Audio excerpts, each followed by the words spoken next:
Good morning అత్తయ్య. Good morning శ్రావ్య. నిన్న night తను వర్షానో జ్యోతినో గ్యారంటీగా తెలిసిపోతుంది అని చాలా నమ్మకంగా వెళ్లారు కదా, తెలిసిందా మరి? తెలిసింది అత్తయ్య. తెలిసిందా? ఎవరు తను? ఆ జ్యోతినా వర్షానా? ఎగ్జైట్ అవ్వకండి అత్తయ్య, తను ఆల్మోస్ట్ జ్యోతి అని దొరికిపోయింది, కానీ చివరి నిమిషంలో ఎస్కేప్ అయింది. అసలేం జరిగింది శ్రావ్య?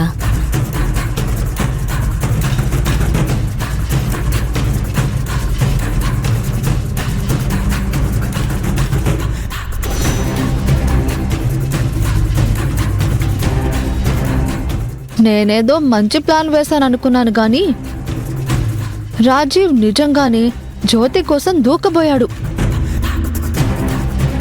ఆ టైంలో నేనెంత టెన్షన్ పడ్డానో నాకే తెలుసు. అందుకే ఇలాంటి పిచ్చి ఐడియాలు వెయ్యొద్దని చెప్పేది.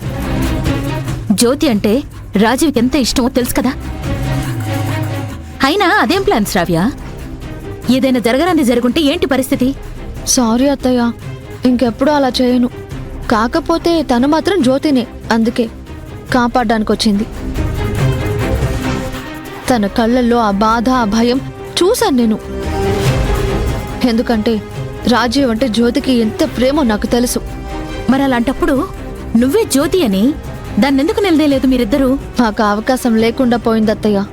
అదే టైంలో అక్కడికి రామరాజు వచ్చాడు. అతన్ని చూడగానే తను పూర్తిగా వర్షాలాగా మారిపోయింది. చిన్ననాటి జ్ఞాపకాలంటూ ఏవేవో గుర్తులు చెప్పింది.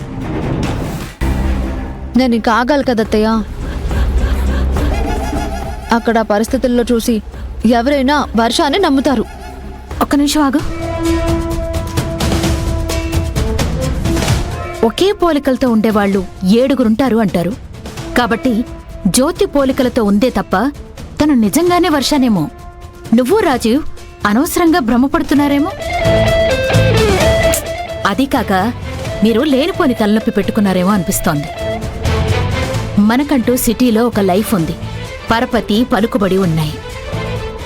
తన జ్యోతినా కాదా అని ఎందుకు అతిగా ఆలోచిస్తూ టైం వేస్ట్ చేసుకుంటున్నారు? జ్యోతి అనే చాప్టర్ క్లోజ్ అయింది. చిన్న ఇష్యూస్ని చాలా పెద్ద గొడవ చేసి రాజీవ్ చేత డివోర్స్ పేపర్స్ మీద సంతకం పెట్టించి ఆ జ్యోతి పీడ శాశ్వతంగా విరగడ చేశామని సంతోషించాం.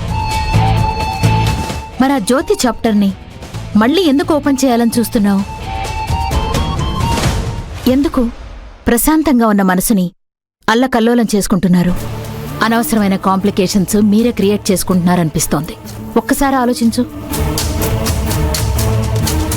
మీరంటుంటే నాకొకటి అనిపిస్తుంది అత్తయ్య.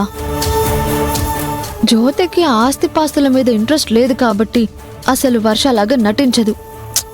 నేను చెప్పేది కూడా అదే కదా.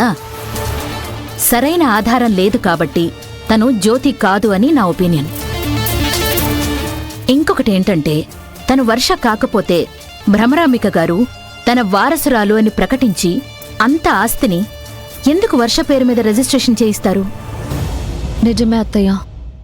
ఒక పని చేయండి శ్రావ్య, తను ఈ మధ్య వచ్చింది కాబట్టి ఆ యాంగిల్లో తను వర్షానా కాదని కనుక్కునే ప్రయత్నం చేయండి.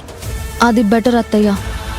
ఇన్నాళ్ళు తను ఎక్కడుంది, ఎవరి దగ్గర పెరిగింది, తనని పెంచిన తల్లిదండ్రులు ఎవరు, సడన్ గా ఇక్కడికి ఎందుకు వచ్చింది అని అన్ని ఎంక్వైరీ చేస్తాను. అప్పుడు అసలు నిజం బయటపడుతుంది. ఆ చేసేదేదో స్పీడ్గా చెయ్యి.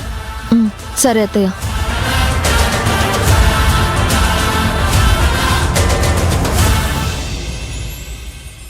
ఎక్కడికి రామరాజు? రావర్ష, హడావిడిగా నన్ను ఎక్కడికి తీసుకెళ్తున్నావు రామరాజు? నిన్ను ఎదురుగా నిలబెట్టి నా ఫ్రెండ్కి ఒకరికి సమాధానం చెప్పాలి, అందుకే నేను తీసుకెళ్తున్నాను. నాకేం అర్థం కావట్లేదు రామరాజు. అక్కడికి వెళ్ళాక అంతా నీకే అర్థమవుతుంది. పద వెళ్దాం.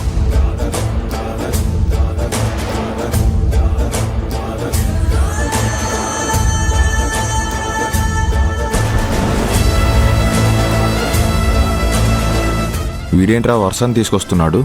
2 నిమిషాలు ఆగితే ఎందుకు తీసుకొస్తున్నాడో తెలుస్తుంది కదా.